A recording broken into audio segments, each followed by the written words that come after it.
కనిపిస్తూ ఉంది. ఆ సందర్భంలో మనం ఇవాళ దళితుల రాజకీయ ఉద్యమాల గురించి దళితులు రాజకీయంలో పార్టిసిపేట్ గురించి నాకు అర్థమైంది. నేను అంటే ఉన్న దళిత ఉద్యమ కార్యకర్తగా అర్థమైంది. దళితుల సమస్యని మన పొలిటికల్ ఎజెండా కాకుండా పోలేదు. నేను అనుకున్న కాంగ్రెస్ పార్టీ అధికారంలోకి వచ్చింది తెలంగాణలో సపరేట్గా ఒక దళితులకు చేయాలని డిక్లరేషన్ చేయాల్సి వచ్చింది పార్టీ. అంటే మొత్తం దళితుల ఎజెండాను దళితుల సమస్యలను రాజకీయ సమస్యలుగా మార్చలేదు అనేది లేదు. అంటే ఏ పొలిటికల్ పార్టీ అయినా ఖచ్చితంగా ఇవాళ దళితుల సమస్యలు అంశాలను మాట్లాడకుండా పక్కన పెట్టే పరిస్థితి అయితే లేదు. ఇవాళ అది ఏ పార్టీ ఇవాళ మీరు పొలిటికల్ పార్టీల ఎన్నికల మేనిఫెస్టో కనుక ఒకసారి మనం చెక్ చేస్తే గత అంటే తెలంగాణలో అసెంబ్లీ ఎన్నికలు జరిగినప్పుడు ఆ ఎన్నికల మేనిఫెస్టో కానీ ఇప్పుడు ఎన్నికల మేనిఫెస్టో కనుక కాంగ్రెస్ బీజేపీ ఎన్నికల మేనిఫెస్టో కనుక మనం పరిశీలిస్తే చాలా స్పష్టంగా మనకు కనిపిస్తుంది. దేశవ్యాప్తంగా రాజ్యాంగాన్ని మార్చబోము అని ఎందుకు స్టేట్మెంట్ ఇవ్వాల్సి వచ్చింది? సేమ్ ఒకటే పార్టీ ఒకటే బీజేపీలో ఉన్న ఎంపీలు లేదు పార్టీ నాయకులు అయోధ్య ఎంపీ కావచ్చు, సిట్టింగ్ ఎంపీ లలిత్ సింగ్ కావచ్చు, లేదు అనంతరామ్ హెగ్డే కావచ్చు, మేము రాజ్యాంగాన్ని మార్చి 400 సీట్లు అని చెప్పింది. లేదు మేము మార్చబోము అని మోడీ ప్రకటించాల్సి వచ్చింది. మేము మారుస్తాము అనే వారు ఎవరైతే స్టేట్మెంట్ ఇచ్చినా వారికి టికెట్ ఇవ్వని పరిస్థితికి నిలబడ్డది వాళ్ళు బీజేపీ. అంటే సార్ అది కాదు దళిత పొలిటికల్ అది ఎందులో ఓకే అది ఒకటి. అంటే ఎందుకు చెప్తుందంటే దళితుల అంశాలను చర్చించకుండానే దళిత అంశాలను మెయిన్ ఎజెండాగా పొలిటికల్ పార్టీల ఎజెండాగా రాకుండా ఉండే పరిస్థితికి వల్ల రాజకీయ పార్టీలు నిలబడ్డాయి. ఇది ఒకటి. రెండోది అందరూ రాజకీయ నాయకులు అందరి విజయాలకైతే కుదరదు, కాలేవు కూడా. ఇప్పుడు దళిత కార్యకర్త ఉన్న దళిత అంశాలే మాట్లాడుతూ వరే మా ఇష్యూస్ ను మీ ఎజెండాలో పెట్టు అని ఒక పెద్ద పని.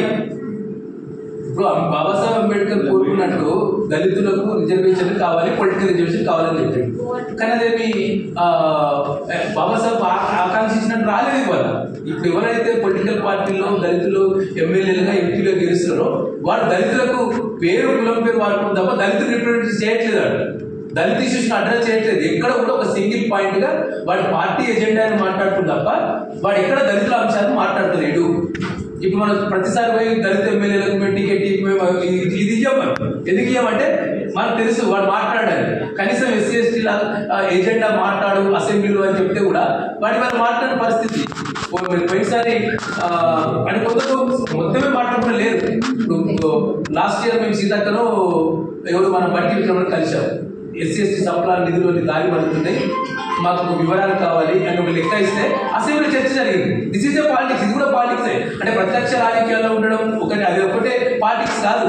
దళితులు ఏదైతే దళిత కమిటీ ఎదుర్కొంటుందో సమస్యలను పొలిటికల్ ఎజెండాగా మార్చి రాజకీయ పార్టీలు ఒప్పించి వాటికి ఒక పరిష్కార మార్గాన్ని చూపించేది కూడా ఒక దళిత రాజకీయ ఉద్యమమే. అంటే అదే పార్టీలో ఉండాలి. ఇప్పుడు ఏ పార్టీ వల్ల ఎక్కడ ఉండాలి? మనం ప్రవీణ్ కుమార్ లాంటి ఇంతకుముందు మీరు గుర్తు చేశారు. ప్రవీణ్ కుమార్ లాంటి ఒక ఐపీఎస్ ఆఫీసరే ఒక పార్టీ నడపలేని పరిస్థితి వల్ల అది ఏమైనా కారణం కావచ్చు. అది ఏమైనా కారణాలు అంటే చాలా ఉన్నాయి. అంటే ఇవాళ ఆయన వచ్చిండు పోయిండు మనకు చిన్నగా కనిపిస్తుంది, కానీ దాని వెనక ఎంత సంఘర్షణ ఉండొచ్చు. దాని వెనక సంఘర్షణ ఎవరు చెప్పాలి? మనం ఏమైనా సపోర్ట్ చేశామా?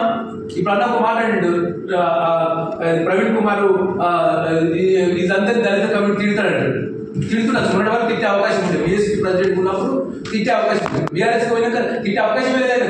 అంటే ఆయన ఒక పొలిటికల్ పార్టీకి వెళ్ళిపోయాడు.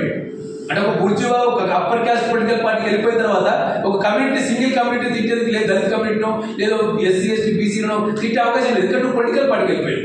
నువ్వు అదే ఒక ఇండివిజువల్ ఉండి ఒక బహుజన సమాజ్ పార్టీ నిర్మిస్తే ఒక అలిశ్రామ్ లాగా నువ్వు ఊరు తిరిగి సైకిల్ ఇంకా తిరిగి అర్హత ఉంటుండే. అంటే నువ్వు కమ్యూనిటీ నిర్మాణం కాకముందే నువ్వు ఎన్నికల్లో పాల్గొని ఒక సంవత్సరం 2 సంవత్సరాలు నువ్వు అనుభవం రాకముందే నువ్వు కమ్యూనిటీ అంటే ఆ పొలిటికల్ విజయం పొలిటికల్ ఉద్యమ విజయం సాధిస్తావా? అంబేద్కర్ ఎన్ని పార్టీ పెట్టిండు?